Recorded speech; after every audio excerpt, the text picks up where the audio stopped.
Hello and good morning everyone.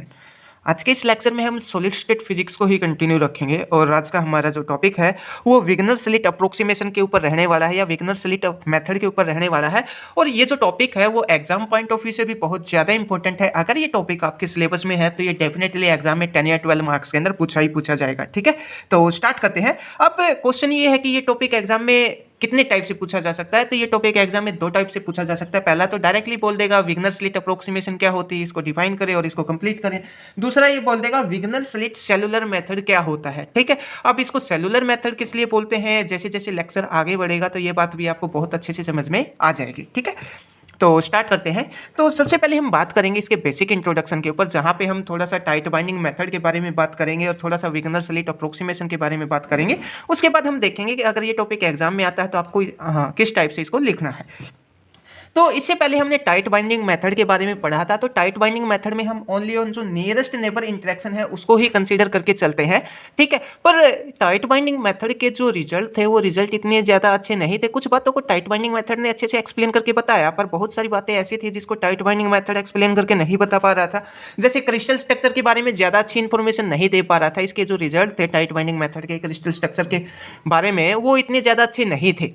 दूसरा जो अपने पास एल्कली मेटल्स होती है, एल्कली मेटल की जो कोहेसिव एनर्जी है उसके बारे में ज़्यादा कुछ रिजल्ट मतलब ज़्यादा कुछ इन्फॉर्मेशन अपने को नहीं दे पा रहा था। ठीक है, तो ये कुछ लिमिटेशन थी। इन लिमिटेशन को दूर करने के लिए अपने पास आता है विग्नर स्लिट मेथड या विग्नर स्लिट अप्रोक्सीमेशन या फिर सेलुलर मेथड भी बोल सकते हैं।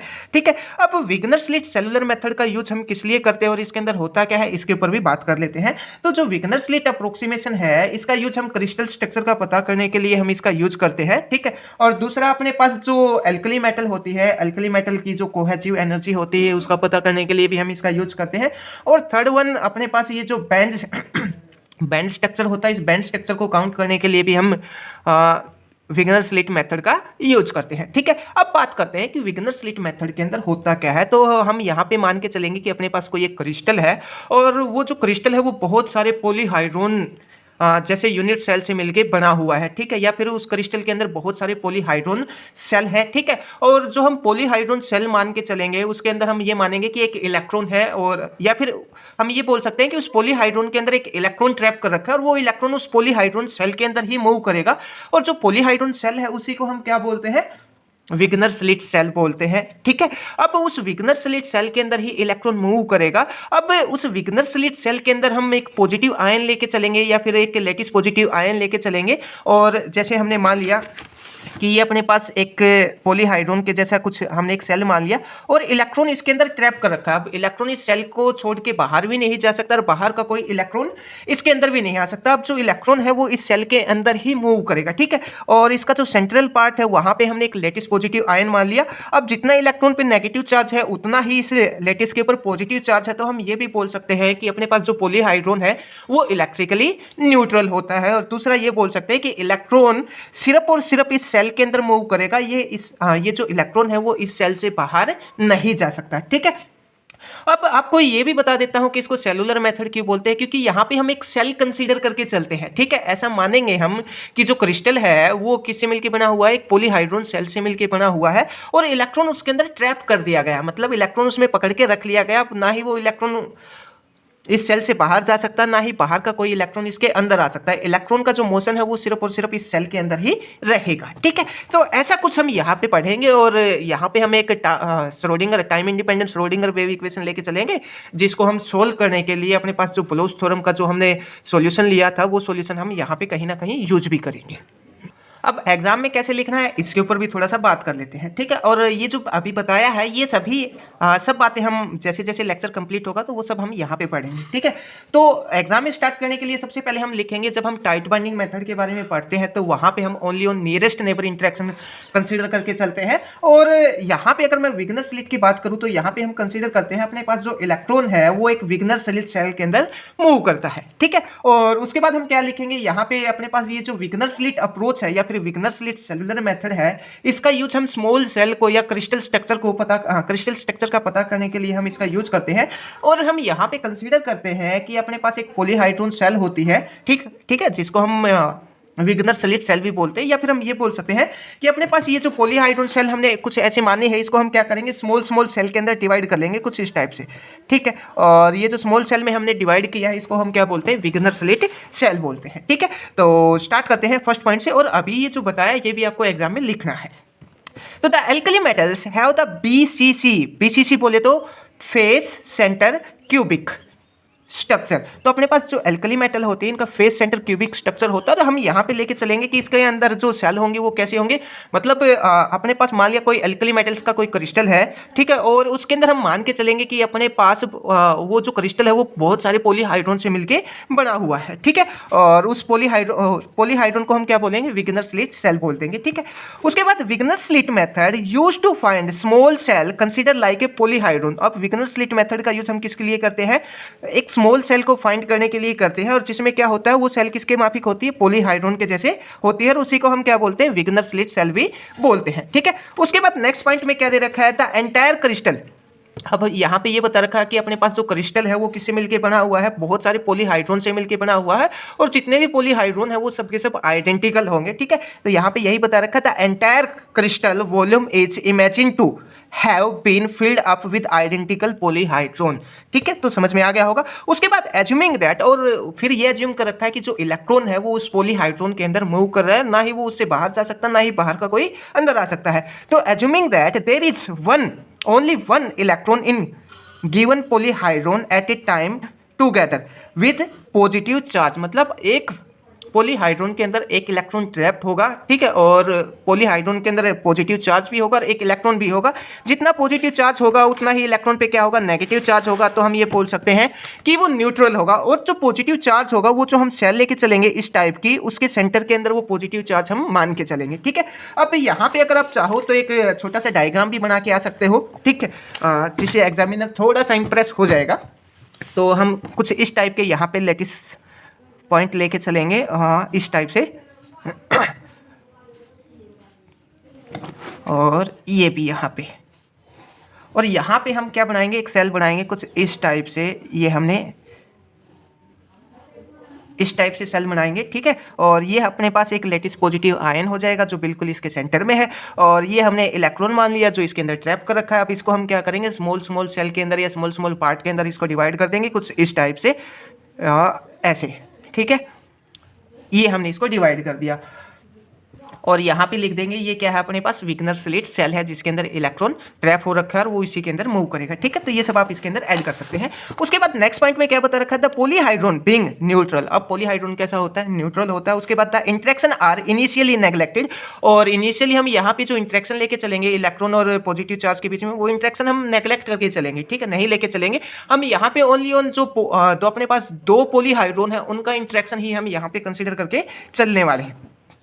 तो if electron is suppose to move in a spherical symmetric potential, अब यहाँ पे हम क्या मान के चलेंगे, अपने पास ये क्या है, बीच में पॉजिटिव चार्ज है, ठीक है, लेटिस पॉजिटिव आयन है या पॉजिटिव चार्ज है। पॉजिटिव चार्ज की इलेक्ट्रिक फील्ड लाइन कैसे होंगी, आउटवर्ड होंगी, तो मतलब इसके चारों ओर क्या होगा, एक स्फेरिकल सिमेट्रिक पोटेंशियल क्रिएट हो जाएगा, और उस स्फेरिकल सिमेट्रिक पोटेंशियल के अंदर इलेक्ट्रॉन यहाँ पे मूव करेगा, ठीक है। तो ये सब इसका थियोरेटिकल पार्ट है। अब इसका जो मैथमेटिकल पार्ट है उसके ऊपर भी थोड़ा सा बात कर लेते हैं। और तो हम यहाँ पे फिर यूज करते हैं किसका, time independent Schrodinger wave equation का यूज करते हैं। Time independent Schrodinger wave equation क्या होती है, अपने पास del square psi plus 2m/h cut square e minus V psi equal to 0, और यहाँ पे ये जो v है ये r का फंक्शन है, ठीक है। अब यहाँ पे हम क्या करेंगे, ये जो साई है, जो वेव फंक्शन है, इसका एक सॉल्यूशन लेके चलेंगे। सॉल्यूशन कहाँ से लेंगे, जो ब्लोच थ्योरम है, ब्लोच थ्योरम में भी हमने एक सॉल्यूशन लिया था, वो सॉल्यूशन लेके चलेंगे, ठीक है। तो हमने यहाँ पे ब्लोच थ्योरम का यूज किया है, और यहाँ पे जो पोटेंशियल जो हमने सॉल्यूशन लिया है साई का, वो क्या है, यू के, और यू के किसका फंक्शन है, आर का फंक्शन है, एक्सपोनेंशियल आयटा के डॉट आर। इसको अगर हम चाहें तो कुछ इस टाइप से भी लिख सकते हैं, अगर चाहें तो यू के e की पावर, इस एक्सपोनेंशियल को e की पावर में लिख लेते हैं आयटा के डॉट आर, ठीक है, इस टाइप से भी हम ले सकते हैं। अब अपने को पता क्या करना है, साई की वैल्यू तो है, अब अपने को यहाँ पे पता करना है डेल स्क्वायर साई की वैल्यू क्या रहने वाली है, ठीक है। और वो वैल्यू निकाल के हम डायरेक्ट यहाँ पे पुट कर देंगे। पुट करने के बाद अपना जो रिजल्ट है वो यहाँ पे आ जाएगा, ठीक है। तो अब अपना जो अगला टास्क है, वो अगला टास्क क्या है, अपने को यहाँ पे पता करना है डेल स्क्वायर साई हम फाइंड करेंगे। और साई की वैल्यू क्या है अपने पास, साई की वैल्यू है अपने पास यू के, और ये आर का फंक्शन है, एक्सपोनेंशियल और ये आ जाएगा आयटा के डॉट आर। ठीक है, अब जो साई की वैल्यू हम यहाँ पे पुट कर देंगे तो क्या आ जाएगा, ये आ जाएगा डेल स्क्वायर यू के आर और एक्सपोनेंशियल आई के डॉट आर। ठीक है, तो अब हम इसको सोल्व करेंगे तो स्टार्टिंग में सिंगल डेरिवेटिव करेंगे यू इंटू वी की हेल्प से। ये फर्स्ट फंक्शन मान लिया, ये सेकंड फंक्शन मान लिया।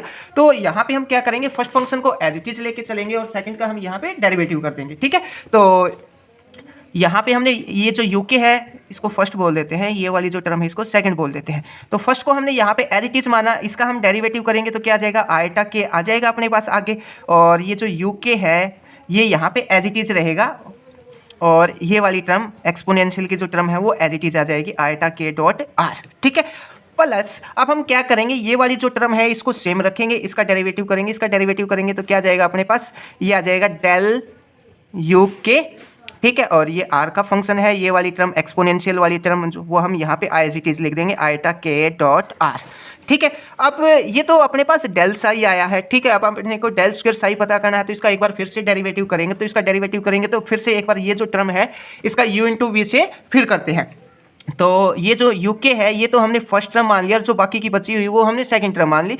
तो यहाँ पे अब यूके के तो हम एज इट इज रखते हैं, यूके को तो हमने एज इट इज रखा। अब इसका फिर से करेंगे तो क्या हो जाएगा, आयटा के फिर से बाहर आ जाएगा, एक आयटा के पहले से ही है तो यहाँ पे क्या आ जाएगा, आयटा स्क्वायर और के स्क्वायर बाहर आ जाएगा, और ये वाली टर्म फिर एज इट इज आ जाएगी आयटा के डॉट आर। ठीक है, अब हम क्या करेंगे, बाकी की टर्म को सेम रखेंगे, इसका डेरिवेटिव करेंगे, प्लस ये आ जाएगा डेल यू के आर और आयटा के और एक्सपोनेंशियल आयटा के डॉट आर, ये एज इट इज रहेगा। इसको तो सोल्व कर लिया, अब इसका भी सेम एज इट इज करेंगे, फर्स्ट को एज इट इज रखेंगे, सेकंड का डेरिवेटिव करेंगे, तो ये आ जाएगा प्लस डेल यू के को तो हमने एज इट इज रखा, और इसका करेंगे तो क्या आ जाएगा आयटा के, और फिर ये कंप्लीट का ई की एक्सपोनेंशियल आयटा के डॉट आर। ठीक है, अब इसका करेंगे, ये टर्म एज इट इज रखेंगे तो ये क्या आ जाएगा, ये आ जाएगा अपने पास डेल स्क्वायर यू के, और ये वाली टर्म एज इट इज आ जाएगी एक्सपोनेंशियल आयटा के डॉट आर। ठीक है, अब ये वाली टर्म आई है, इसको थोड़ा सा सिंप्लीफाई कर लेते हैं। अब सिंप्लीफाई अगर मैं ये वाली जो टर्म है ये वाली जो टर्म है ये देखूँ और ये टर्म देखूँ, ये टर्म क्या है, दोनों सेम है। ठीक है, तो इनको ट्वाइस करके हम यहाँ पे लिख सकते हैं। और दूसरा क्या है, यहाँ पे ये जो आयटा स्क्वायर है, आयटा स्क्वायर की वैल्यू कितना होती है अपने पास, -1 होती है, तो ये वैल्यू भी हम यहाँ पे पुट करेंगे। तो सबसे पहले हम ये टर्म लिखेंगे, उसके बाद ये और उसके बाद ये, तो ये आ जाएगा अपने पास डेल स्क्वायर यू के, और एक्सपोनेंशियल को भी अब एक स्टेप और कम कर लेते हैं, इसमें भी ई की जो एक्सपोनेंशियल ई की पावर आयटा के डॉट आर है, इसमें भी हर टर्म में है, तो ये सबसे कॉमन ही निकाल लेते हैं। कॉमन निकालने के बाद जो बचता है ना वो हम यहाँ पे लिख देते हैं। तो यहाँ पे इन दोनों को ऐड करेंगे तो ये आ जाएगा तो प्लस डेल यू के और ये आयटा के ये आ जाएगा। ठीक है, उसके बाद अपने पास ये वाली टर्म बचती है, यहाँ पे आयटा स्क्वायर की वैल्यू कितना हो जाएगी, -1 हो जाएगी, तो ये अपने पास हो जाएगा माइनस और के स्क्वायर यू के, ये वाली टर्म यहाँ पे अपने पास आ जाएगी। और यहाँ पे ये जो यू के लिखा है ये आर का फंक्शन साथ में हम यहाँ पे लिख देंगे। और ये जो ई का एक्सपोनेंशियल आयटा आई के डॉट आर है, इसको हमने बाहर निकाल लिया प्रत्येक टर्म से, तो ई एक्स पी और आई के डॉट आर इसको हमने बाहर निकाल लिया। ठीक है, अब इक्वल टू में क्या चल रहा था अपने पास, ये चल रहा था ई की पावर से ये एक्सपोनेंशियल से एक्सपोनेंशियल की टर्म हम यहाँ पे कैंसिल कर देंगे, तो अपने पास क्या आ जाएगा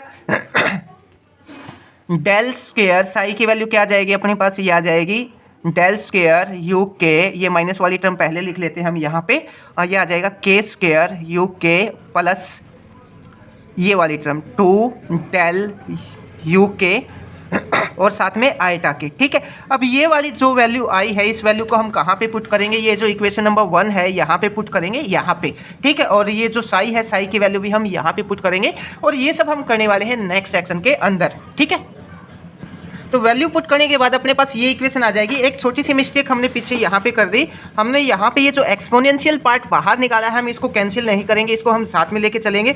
और ये जो कंप्लीट वैल्यू है वो हमने कहाँ पे पुट की है, यहाँ पे पुट कर दी। ये वाली term as it is psi की वैल्यू फिर से हम यहाँ पे रख दी, और अगले स्टेप के अंदर हमने कुछ भी नहीं किया है। तो ये सब वैल्यू पुट करने के बाद अपने पास ये कंप्लीट टर्म आ जाएगी। अब हम यहाँ पे क्या करेंगे अभी ये जो एक्सपोनेंशियल है, एक्सपोनेंशियल आइटा के डॉट आर, इसको दोनों टर्म में से क्या आ रहा है, कॉमन आ रहा है, तो कॉमन निकाल लेंगे। अब ये टोटल किसके इक्वल है, जीरो के इक्वल है। अब या तो ये टर्म जीरो के इक्वल होगी या फिर जो बाकी की जो बची हुई टर्म है वो जीरो के इक्वल होगी। अब जो ई की पावर आइटा, हाँ आइटा के डॉट आर है, ये जीरो के इक्वल हो नहीं सकता, तो हम जो बाकी की जो टर्म है उनको जीरो के इक्वल लेके चलेंगे। अब ये जीरो के इक्वल इसलिए नहीं हो सकता क्योंकि वेव फंक्शन ही गलत हो जाएगा। जो हमने एज्यूम किया अगर वो जीरो के इक्वल हुआ तो बाकी पूरा का पूरा वेव फंक्शन ही कोलैप्स हो जाएगा। तो हम यहाँ पे लिखेंगे, ये हमने जो ई एक्स पी और एक्सपोनेंशियल डॉट आर है ये नॉट इक्वल टू, यहाँ पे जीरो रहने वाला है, तो बाकी की टर्म क्या हो जाएगी, जीरो हो जाएगी। तो बाकी की जो टर्म है वो हम यहाँ पे लिख लेते हैं। तो ये आ जाएगा अपने पास, ये डेल स्क्वायर यू के और प्लस के स्क्वायर यू के प्लस 2 आइटा के डेल यू के, और ये वाली टर्म निकाल दी हमने तो प्लस में प्लस 2m बाय एच का square e minus v is the function of r, और साथ में यू के, ठीक है, इक्वल टू जीरो। अब हम यहाँ पे क्या करेंगे, हम पुट कर देते हैं, पुट कर दे, अगर यहाँ पे के की वैल्यू जीरो है, पुट कर ले हम, तो क्या हो जाएगा, जो के की टर्म है उन सब टर्म को हम जीरो कर देते हैं। तो यहाँ पे भी के की टर्म है अपने पास, ठीक है, ये टर्म भी जीरो, ये टर्म भी जीरो हो जाएगी, और हाँ बस ये टर्म सब अपने पास जीरो हो जाएंगे, एक तो ये वाली और एक ये वाली। तो यहाँ पे क्या बचेगा, ये बचेगा डेल स्क्वायर, और यहाँ पे के की जगह जीरो पुट करेंगे तो यू के जीरो आ जाएगा। ये अपने पास यहाँ पे माइनस का साइन था, ठीक है, ये भी जीरो आ जाएगा, प्लस जीरो, और ये वाली टर्म आ जाएगी यहाँ पे 2m बाय एच का स्क्वायर ई माइनस वी, और यहाँ पे भी आर का फंक्शन है, साथ में यू नॉट, ठीक है, के की जगह जीरो पुट कर दिया, इक्वल टू क्या है अपने पास, जीरो है। अब हम यहाँ पे क्या करेंगे, अब इस इक्वेशन को हम एच कट स्क्वायर से, अगर मैं इसको एच कट स्क्वायर से मैं इसको मल्टीप्लाई करवा दूँ और 2m से मैं इसको डिवाइड करवा दूँ, तो क्या आ जाएगा अपने पास, ये वाली टर्म कैंसिल हो जाएगी। तो ये आ जाएगा अपने पास H cut square by 2m, और ये वाली टर्म आ जाएगी डेल स्क्वायर यू नॉट, और ये कैंसिल हो जाएगा। कैंसिल होने के बाद यहाँ पे प्लस में क्या आएगा, ई माइनस वी, और ये आर का फंक्शन है, साथ में ये क्या आ जाएगा, यू नॉट आ जाएगा, इक्वल टू अपने पास जीरो। अब नेक्स्ट स्टेप में हम क्या करने वाले हैं, ये अपने पास u और e और u नॉट है, इसको उठा के इक्वल टू के साइड से उस तरफ लेके चले जाएंगे, तो बाकी की जो बची हुई टर्म है माइनस से मल्टीप्लाई कर देंगे तो ये आ जाएगा minus h cut square by 2m del square u naught, और ये आ जाएगा प्लस v ऑफ r, और साथ में क्या है यहाँ पे u नोट, यहाँ पे भी है, यहाँ पे भी है, तो इस u नोट को बाहर निकाल लेते हैं, ठीक है। तो ये आ जाएगा u नोट को हमने बाहर निकाल लिया, इक्वल में क्या आ जाएगा e, और ये u नोट साथ में, ठीक है।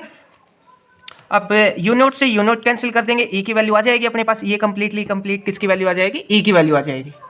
और यहाँ पे नोट लेके चलेंगे क्योंकि हमने ग्राउंड स्टेट की एनर्जी पता की है, तो हम यहाँ पे ई नोट लिखेंगे, और यहाँ पे लिखेंगे जो ई नोट की जो एनर्जी है, ई नोट हमने निकाली है, ये किसके कोरस्पॉन्डिंग निकाली है, के इक्वल टू जीरो के कोरस्पॉन्डिंग हमने निकाली है, ठीक है। अब इसमें एक लाइन थोड़ी सी और ऐड कर सकते हो आप, ठीक है, और बाकी एग्जाम में आपको इतना ही करना है। तो हम फाइनल जो एनर्जी लिखेंगे वो क्या लिखेंगे, ये आ जाएगी अपने पास ई नोट, जो कि ग्राउंड स्टेट एनर्जी होगी, और कुछ एक्साइटेड स्टेट एनर्जी होगी, तो वो क्या लिखेंगे, ई के लिखेंगे, और ई के की जो वैल्यू होगी वो क्या हो जाएगी एच कट स्क्वायर के स्क्वायर बाय 2m। ये आपको स्लाइटली सा थोड़ा सा याद रखना पड़ेगा, ठीक है। और जैसे ही मैं अगले लेक्चर में बात करूंगा तो मैं ये बता दूंगा ये टर्म कहाँ से आई है, ठीक है।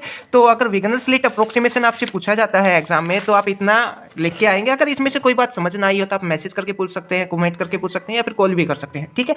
अगर आपको समझ आता है तो आप चैनल भी सब्सक्राइब कर सकते हैं। Thank you.